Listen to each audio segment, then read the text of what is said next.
Welcome to Full Out, Flying Solo. I got, whatever. I'm not going to do the peace sign because that's stupid. Okay. Welcome to Full Out. We were just talking about how like I think that my name Brittany and like I'm like a petite blonde woman, like people assume that I'm going to be one thing, and I feel like I'm so not that thing. But then sometimes I find myself in places where I'm like, I really look like I fit in here. Like I joined a mom's group, second time mom's group. I don't know why. I thought I needed to learn how to be a mom for the second time because I was like, you're already a mom, you know what you're doing. And it was in Westwood, and I was like, Westwood is has like a very like, you know, everyone drives like a white Range Rover kind of a vibe, and people are like moms, you know, with blonde hair. And like, I looked around and I was like, yeah, I really look like I belong here, but like I really feel like I don't belong here. And it made me like think of all these jobs that I had when I first got here, because when I first moved to LA, I had, you know, to have all these side hustles. And basically you go to college, you get to LA, you shred your college diploma immediately. Especially if you're a female, don't tell anyone you have a college diploma, because then they'll be like, oh, she might be smart. We don't want to work with her. She's going to be a problem. So I feel like I got here and I was working at a restaurant, but then my friend owned this princess party company. And I was like, I just like looked up to her so much. I met her in a women's group. It was like actresses supporting actresses to become actresses. And I was like, she was a bit older than me. And I was like, she's so cool. You know, I just was like, I really like her. She'd probably, you know, played like a dead body on Law and Order SVU. And I was like, I have got to be this girl. And she owned a princess party company because she also like looks like me and sounds like me, but she's like, you know, in a different way, in her own, like, she's gorgeous, like a really cool, like, whatever. Basically what I'm trying to say is she has boobs and I don't, and I didn't know how to say that without just saying that. Guys, my dad bought all three of his wives a boob job, and so I'm just like still waiting for mine, Dad. Would it be weird to ask my dad to pay for mine? I bet he has like a punch card somewhere, like buy three, get the fourth free. I had no boobs, and then I breastfed two kids, and I'm like, oh my God, I feel like my 5-year-old daughter has more boobs than me at this point. So if you see me next year with a boob job, my dad probably paid for it. Okay. Anyways, what am I talking about? So I really like this girl, like owned this princess party company. And I was like, I feel like this is a role that I was born to play. I was like, finally, I can use my real voice and people will be like, wow, you're perfect for this. And so I started working for this princess party company, but it was like high-end LA princess birthday parties. And I was like, you know, newly out here, and I was like, this is great. I'm going to get myself in front of industry power players. They're going to see me playing a part. And I thought I was going to like help my career. Somehow I was like, I'm acting by doing these parties. And I would show up and I was like, you know, we had all our bits. Like I remember she taught me how to do princess party. I moved into the same building as this girl. Like I definitely single white female this girl. I moved into her building. I lived above her. She lived below me. She taught me how to be a princess. I'd go down to her apartment. We'd drink wine and she'd teach me how to face paint and stuff, because I also had to face paint. And I would always be like, I can do a heart, a star, a butterfly, and a flower, because I'm terrible at drawing. And I remember kids would be like, I want like a Spider-Man riding a comet through like a waterfall. And I'd be like, I can do a heart, a star, a butterfly, and a flower. One time I was doing a princess party. It was at a very fancy restaurant. All the kids were dressed like beautifully in like designer clothes. And this girl asked me to paint her face like a zombie. And I was like, yeah, I can. I was like, if your mom says it's okay. Because she's like, I just want my face white with blood tears. And I was like, that seems easy enough. I was like, you have to ask your mom first. So she goes and asks her mom, and she's like, my mom said it's okay. So I paint this girl's face like a zombie with blood tears coming out of her eyes. Her mom walks up as I'm putting on the final blood tear and is like, oh my God, what are you doing? Like, and she apparently she didn't ask her mom. That's when I learned kids are liars. And she had to go wash her face off in the bathroom. But anyways, I became like a pretty in-demand princess for like high-end LA princess parties. And I kind of forgot that I came here to act because I was just like being a princess all the time. There were days where I would change princess costumes in my car like 4 times. And my friend who lived below me, we would just hang princess dresses on each other's doors and like pass them back and forth like that. And I was really good at playing Tinkerbell, you know, like a tiny fairy with a lot of attitude. That was like my specialty. And I remember, so it was like I'd been working for her for like a year or something. And I don't know, I had a feeling like she was gonna get married and like pass on the company to me or something. I started to be like, she's gonna ask me to like take over the company and like I'm gonna be the CEO and I don't even really know what that is, but like I'm gonna be it. And she asked me to do a really big party. And I was like, okay, clearly she's, you know, training me to take over. Oh my God. And so she's like, I need you to do this really big party. It's with her. It's a Persian christening at the Beverly Hills Four Seasons. And I was like, amazing. Like, I don't know. I just completely lost track of why I even came to LA. And I get to the Four Seasons in Beverly Hills. Never been there before. But I'm wearing fairy wings. I valet my Honda Civic. And I get out and I'm dressed as a fairy at the Beverly Hills Four Seasons. And I'm like, well, I thought I was going to be here for like a premiere or something one day or like a red carpet, not dressed as a fairy. And I start to walk in and it's like, entertainment is there and there's cameras everywhere. There's like this, there's people on stilts, there's aerialists, there's so many performers there. And I'm like, what is going on? And I walk up, I find my friend who's like with the mother of the baby, the mother of the baby who's 1, and the grandma, and the baby is dressed in head to toe Dolce & Gabbana. And I was like, yeah, the first time I thought I would come here, I thought I would be dressed like you, like that baby. And I was like, not like a fairy.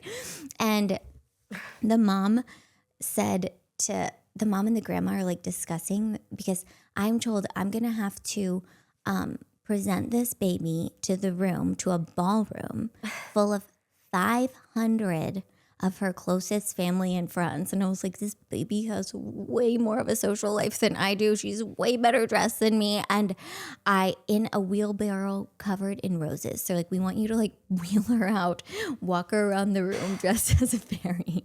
And I was like, I know I look like perfect for this, but I so don't want to be doing this right now. I'm so not this person. And the grandma and the mom are like talking like, what's the baby's favorite song? We should wheel her out to her favorite song. And the mom's like, it's Lady Gaga's Bad Romance. And I was like, what? The baby's favorite song is Lady Gaga's Bad Romance? And they're like, we don't have it. And my friend who owned the company whispered to me, she's like, I have it. And I was like, you have got to tell them that you have it, because this just like has to be something that happens in our life right now, that I wheeled this baby out to Lady Gaga's Bad Romance. And so we give it to them. They like open the doors and I have to like wheel this baby around. And at that moment I was like, oh my God, I came here to act. I was like, and I'm wheeling a baby around in a wheelbarrow covered in roses at the Beverly Hills Four Seasons. I was like, wait, what am I doing? What am I doing? And I was just like panicking because I had to do multiple laps. And I was like, this is not how I want people to see me. I don't want anybody, like, I don't want any like producer, director, anything to be like, oh yeah, I know that girl. She's that fairy from the Four Seasons. Like, I just was like, no, I don't want this. I was like, I don't want them to think this is who I like am. I don't know. And I ended up stopping doing that job. I did like a few other jobs like that too, but I just like, I did one job where I was Snow White at Griffith Park, and I accidentally locked my whole princess suitcase in my trunk, and I had to call AAA. So I had to like make up a bunch of games for the kids, and because I had no princess materials, and the mom was like, on the phone with AAA, she's like, Snow White, what color is your carriage? And I was like, it's black. It's a black carriage. It's parked on the other side of Griffith Park. And then I had to get in this like tow truck with the AAA guy or something, because he wanted to go all the way around Griffith Park, which would have taken 20 minutes. I was like, do you know I'm supposed to be like entertaining kids right now? And I was dressed as Snow White, and I was like cussing this guy out nonstop. I was like, just drive across the fucking park. Who cares? Just like cut through there. And like, well, I'm like a Snow White wig. And so, maybe it wasn't the job for me. But now my daughter is obsessed with hiring princesses for birthday parties. And we know a girl who's really good at it, way better than I was at it, way, way better. I wish I could remember the name of her company because she is incredible. And we've seen her at multiple parties. And when my daughter was like 3, we weirdly ran into her as like Sleeping Beauty at one party and then as Ariel at the next party. And she went up to my daughter when she was dressed as Ariel, and she was like, hi, Sleeping Beauty told me that she met you and she told me all about you. And my daughter just like about passed out and died.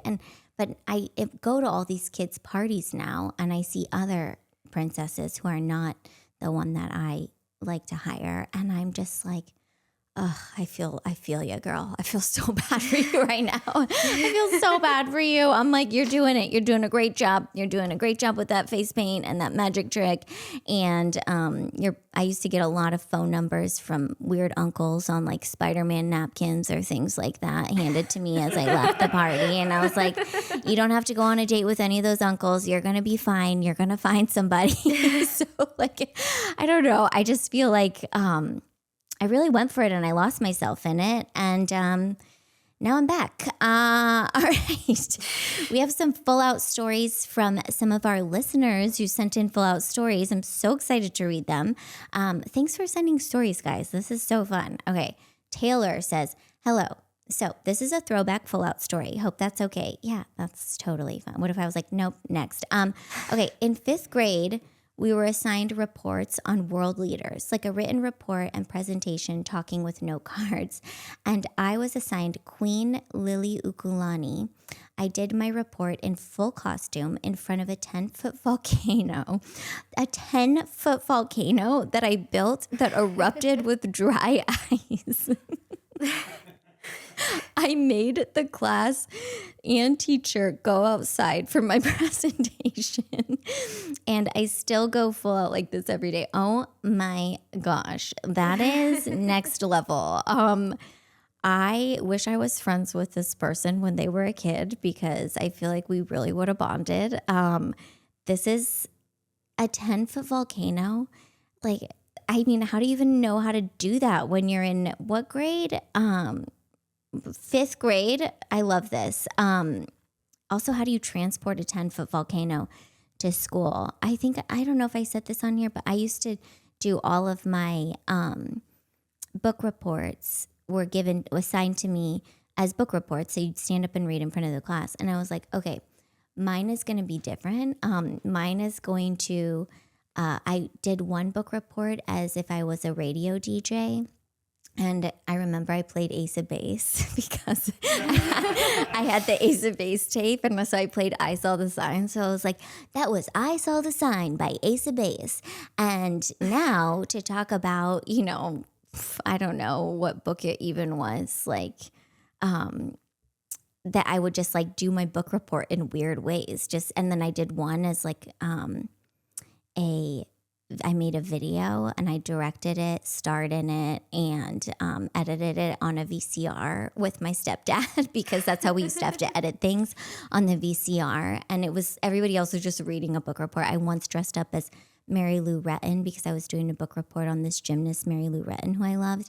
And I sat in the splits. I wore a leotard and sat in the splits the whole time I gave my book report. And everyone else just stood and read theirs. So this person feels like my soulmate, my childhood soulmate, because I feel like you took it to a level even greater than I did. All right.